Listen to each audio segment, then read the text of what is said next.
Well, ladies and gentlemen, we've got a special treat for you tonight.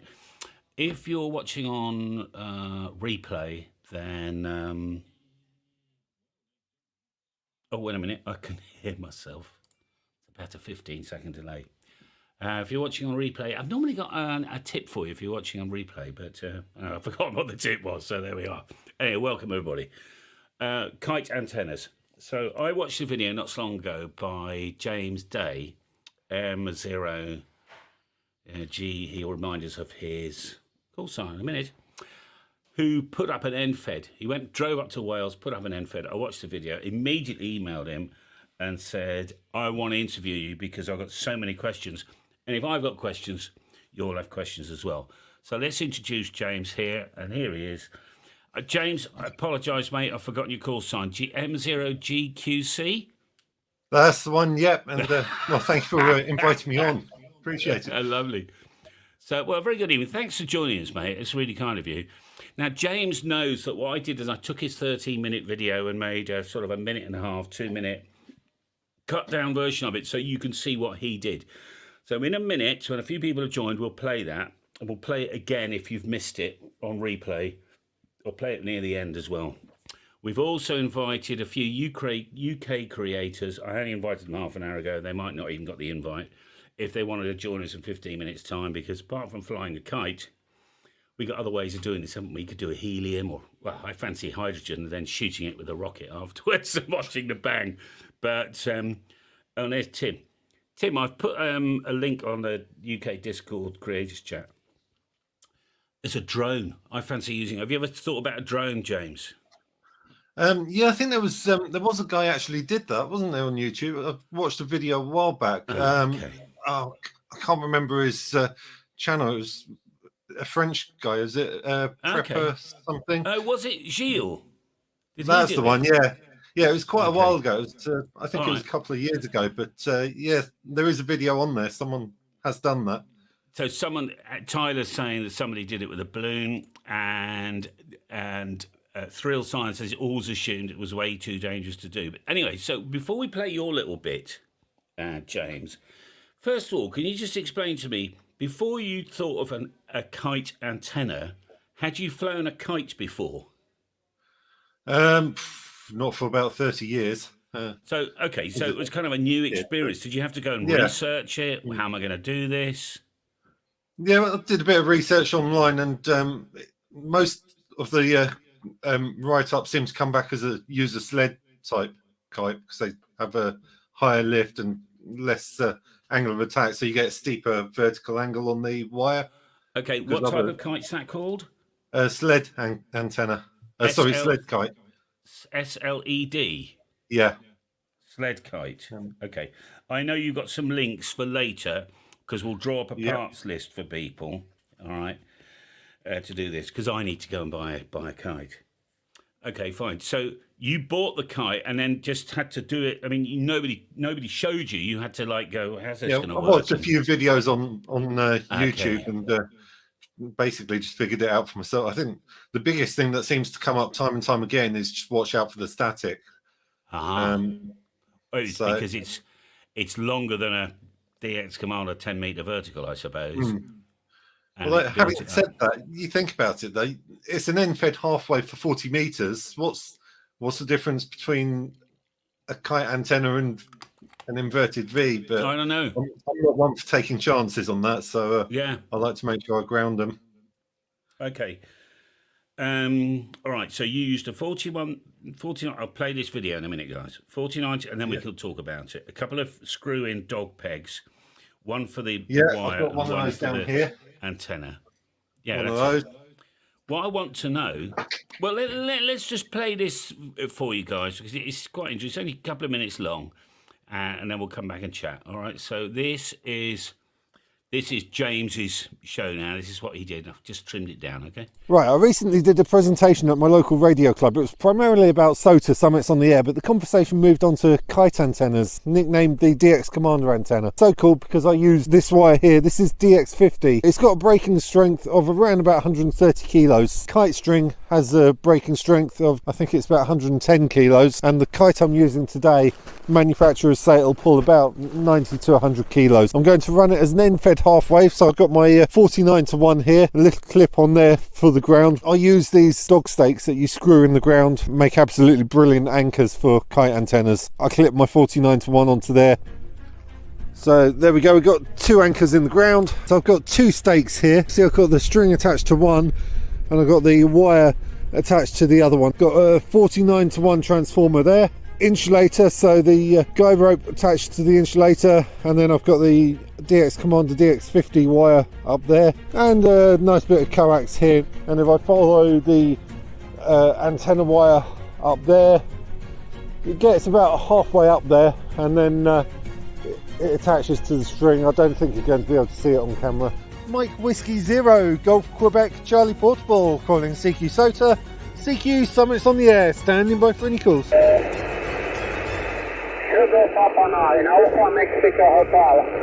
So what I think we've demonstrated here is kite antennas work extremely well. You need to be a bit careful of the static on these things. Always a good idea to have some kind of arrangement to bleed off the static. When recovering the kite, what you don't want to be doing is pulling the kite down just in your hands like this, because if the wind picks up and pulls the string through your hands, it'll give you a lovely rope burn, and you don't want that. So what I've got here is a bit of string there, which I can put around my hand like that, and there's a metal clip on there which I can clip onto the string and just walk it down. So this is how I recover the kite. So I'm just going to clip the metal clip on there, and then literally I can just walk the kite down.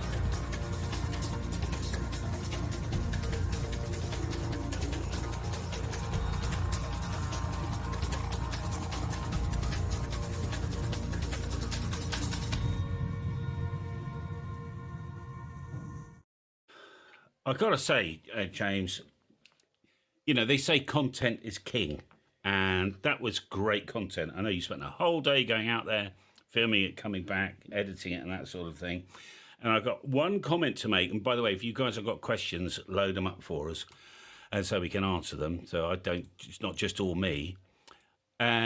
You got the best CQ call on the blooming planet, mate. Oh, thanks.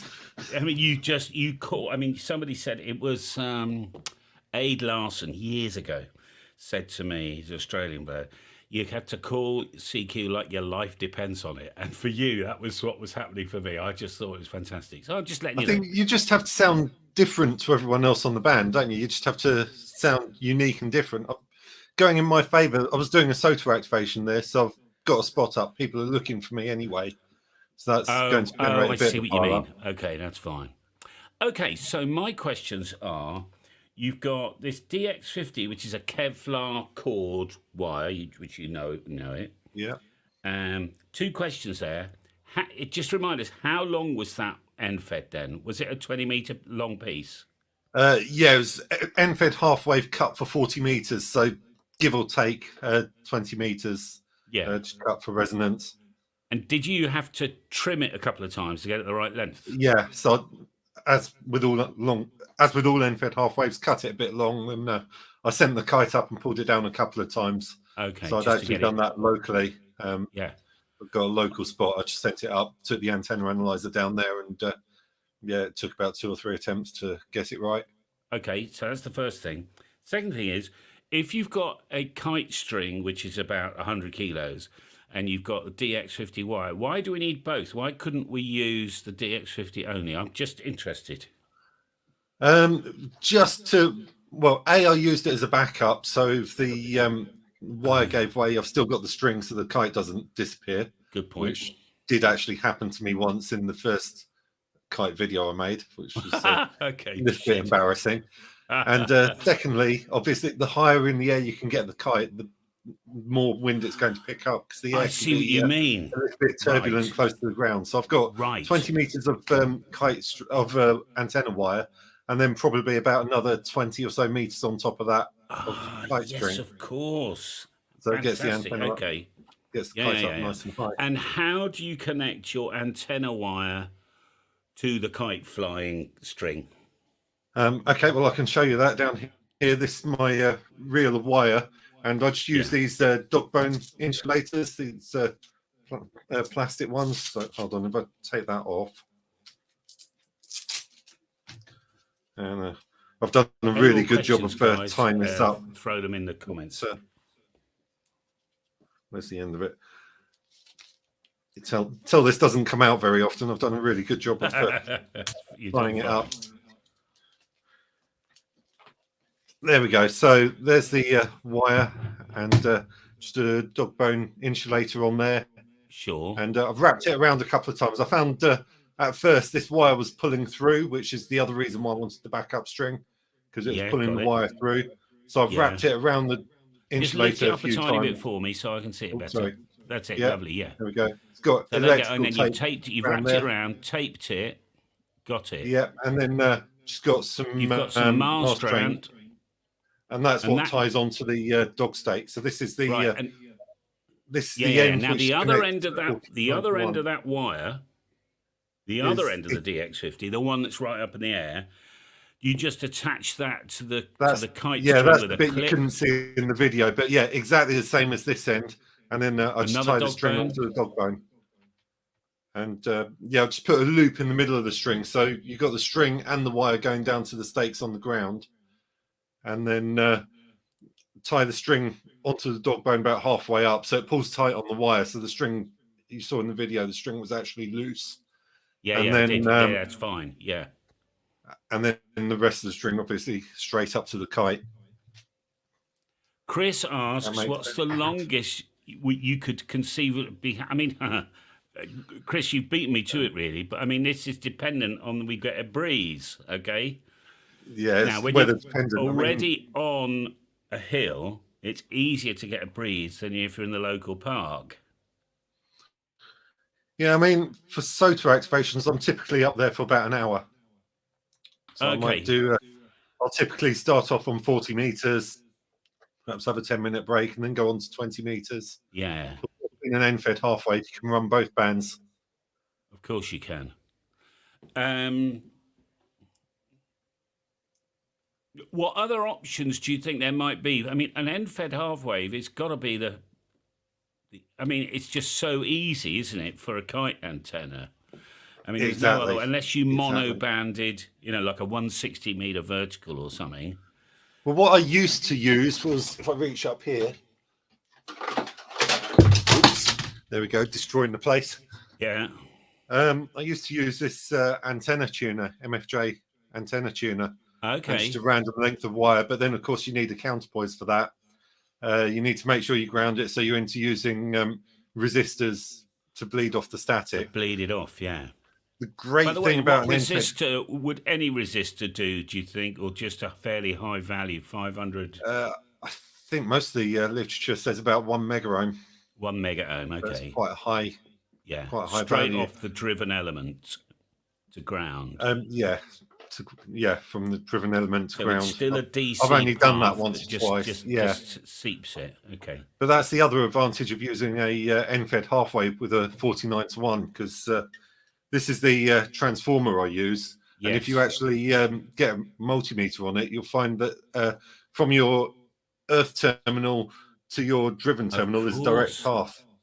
Yes. So that's the advantage of using that, because I don't need any bleed resistors then.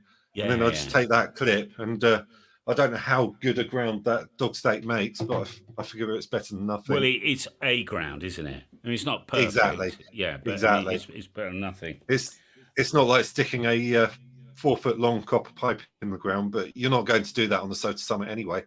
Yeah. Right, we've covered that one. We've covered static. So, I mean, presumably you need at least 7 or 8 miles an hour wind, or about 10, 12 kilometers an hour wind, just to give you that. Yeah, the windier the better, really, to a degree. I mean, yeah. Obviously, a tornado is not going to be good news. But, no. Tyler says, is there an advantage to grounding my vertical with a resistor? I may give that a try. So this is off topic, Tyler, but there might be. You can, if you can build, like on a 2-inch 50mm former, about 50 turns as a coil, and you could connect your driven plate directly to ground. That's a high inductor. It's a huge inductor. So I haven't just done the test yet, Tyler. So I haven't made a video about it, but it should not present any problems to your other bands, because it'd be resonant down at 1 kilometer. Okay, so Simon's just flown an inverted V doublet using a kite. So he used 75 ohm twin feeder and a 41 balun and a high value 1 meg ohm bleed resistor, and he works treating all bands to the centre around 50 metres above ground. So that's another option. Well done, Simon. It's quite a fun idea, actually. Has anybody else flown an antenna, drone, helium, balloons, or anything else? Please let us know in the comments. Right, now we're going to get onto the hardware. So when you first did this, you had to go and buy yourself, I'll turn the page, you don't know, I've got a notepad here. You had to go and buy yourself or source a 4091 balun, didn't you? Yeah, well, I already had a few of those laying around because I use 4091s as a inverted V or inverted L. That's what our friends will need. And then you obviously a patch cable between your radio and that. Do you bother running? What radio are you running, James, when you're out and about? It varies from time to time. I've got ICOM 703, ICOM 705. If I want to run slightly higher power, sometimes I'll take the Yaesu FT857. Okay. So those are the three radios I run out in the field. And if you're not on the slightly bigger one, then are you restricted to about 10 watts? Is that what you're doing? Yeah, the 703 and 705 are both 10 watts on the external battery. Yeah. So we'll get to the kite in a minute, but you'll need some wire. Do you think any wire would work for this? In terms of the antenna wire, you just need something that will take the load. So you need to check the kite manufacturer specs and see what the maximum pull is on the kite. I believe off the top of my head. What about the antenna wire? Does that matter? Well, again, it needs to be light enough to be pulled up in the air and not break on the kite. The wire I used to use on this, tended to get very tangled up. And of course, that's the other and thing. B, it wasn't quite so strong. So like I said earlier, I actually had one break on me. So that's why I went for the. It was at the point where it was attached to the kite at the kite end. So the kite buggered off, and I was just left with a piece of wire laying on the ground. Oh, I see. Oh, okay. So some sort of because you're right. I've bought, like in the old days, 100 meters of wire from RS Components. And you take it off the wire, and it's just a coil, and it's like it can never sort itself out.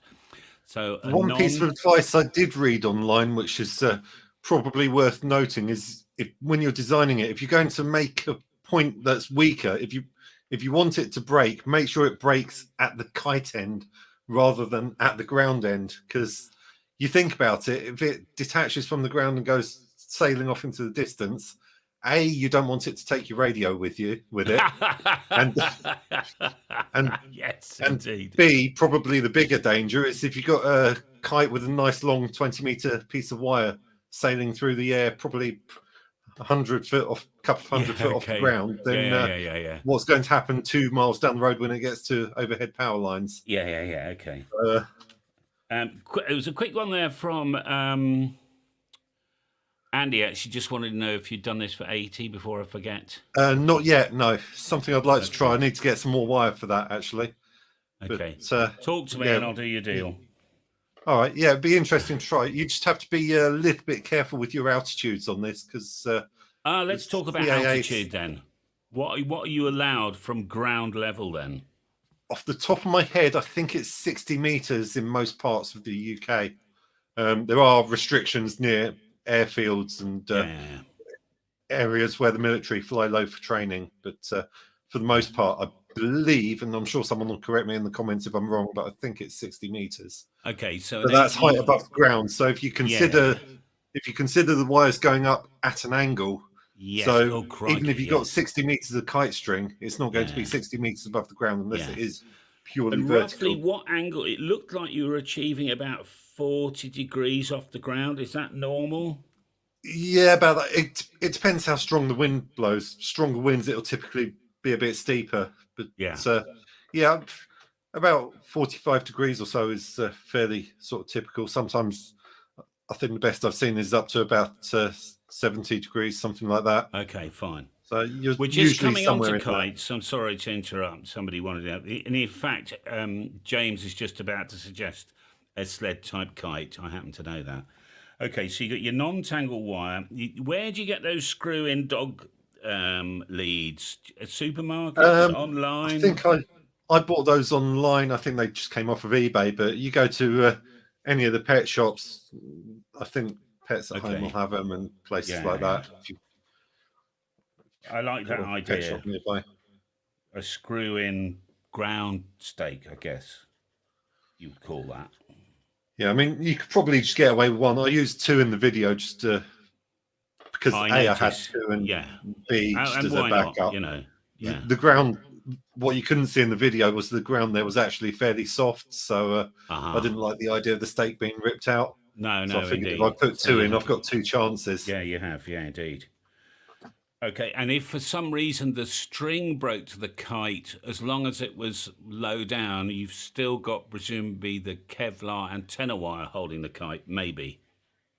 Yeah, well, the string ran parallel with the Kevlar wire, and that was actually the string was actually loose, so that was only really there in case the Kevlar wire broke or slipped out of the dog bone.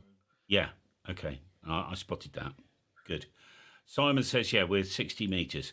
So you could do 80 quite easily by those look, particularly if you got this angle. Mm. All right, just describe to me, and we will find some sled. I've got a browser over here that I can share with you guys. Sled Kite. I'll just get some random images going up. I think I can share that to the stream.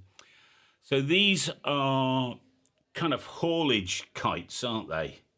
You know, they Yeah, just go in up and fact, stay there. you just scanned down. You actually went past the first one that I actually used, which was a bit further up. Okay, well, I'm right at the That top Mega here. Sled That's Kite. There's the one that says Mega Sled Kite, slightly to the left of where you were. left of where I were. Third one across from the top. 1, 2, 3, up here. 79. Yeah, Okay, there you yeah. go. That's the first one I used. That's actually it's going to be a bit big to see on camera, Hang but on, that's for some reason this it's not. huge great thing here. The problem I had with that is it's got stiff battens running in it to hold its shape. So you try carrying that up a soda summit, it's a bit Oh, I big see. and bulky. But Yeah, okay. it did work. It's not got quite as much lifting power as the one I currently use, but So what's the one it now? is I've an made you a option. moderator on the live chat.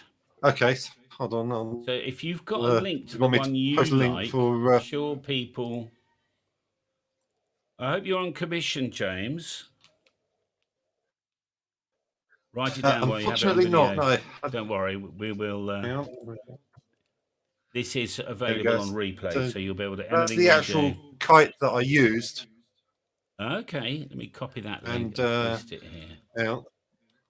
So that's the link to the actual kite, and where I buy most of my stuff, including the kite string as well, is that place, Kite World.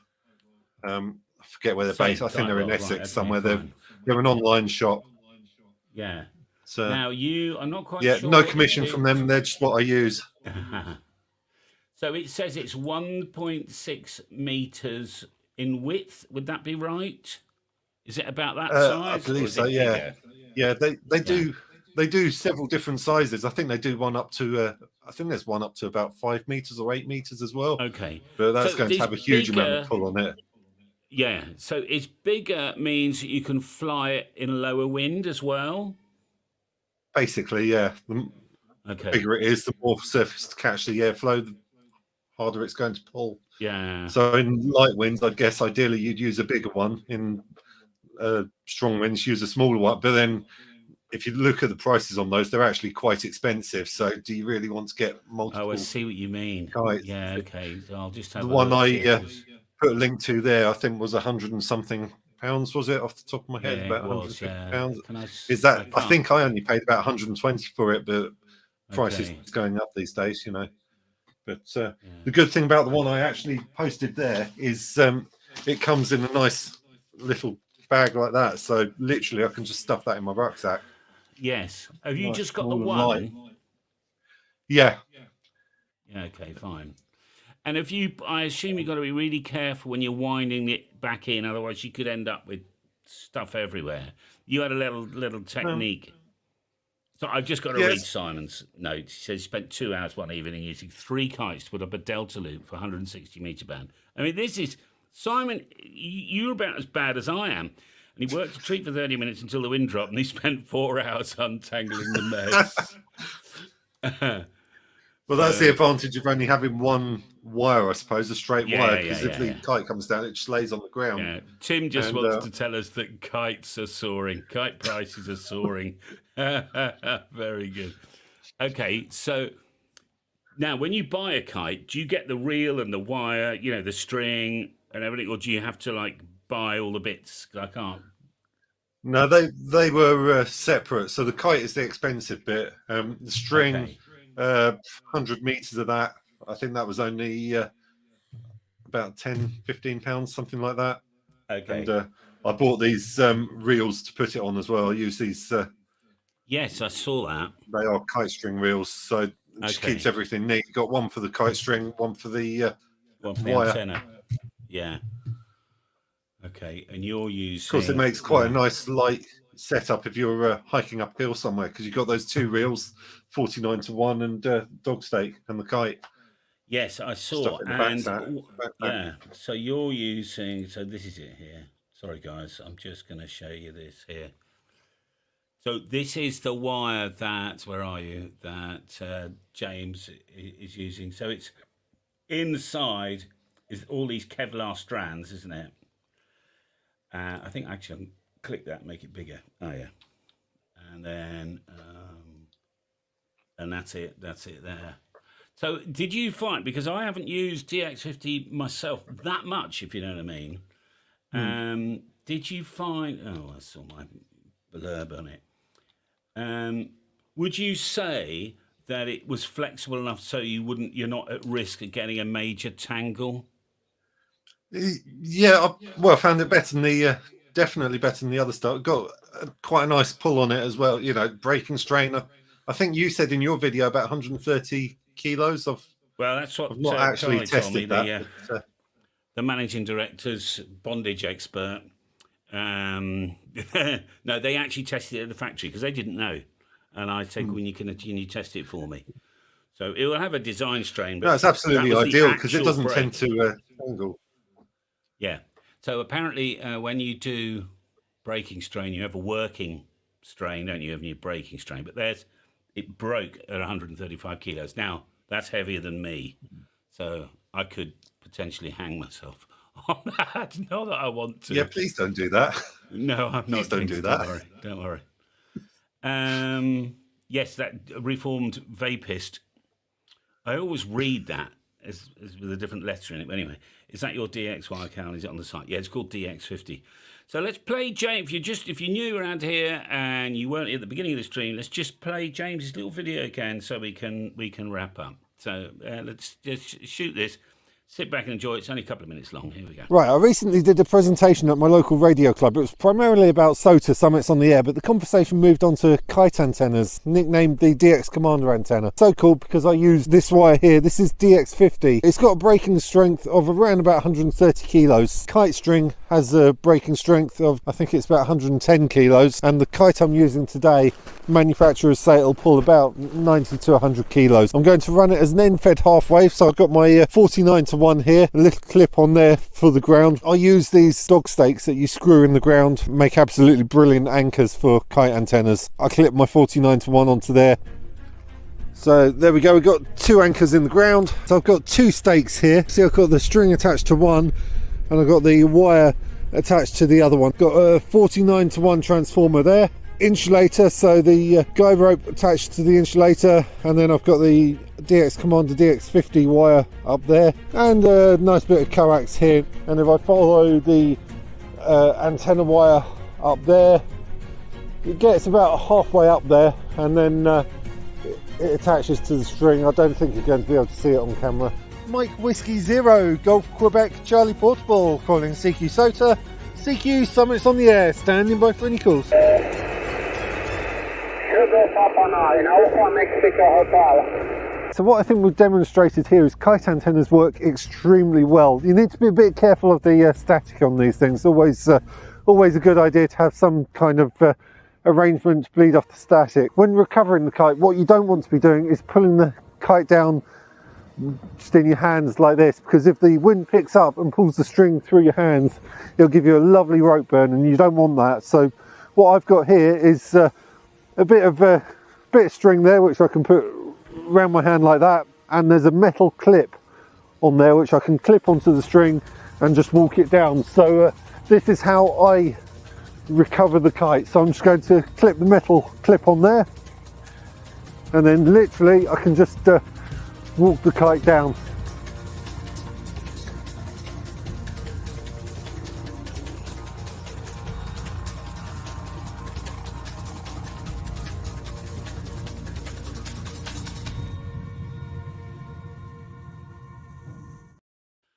I've got to say, James, absolutely blooming first class, really. There was one very, very good question a minute ago, and let me just find it and highlight it here.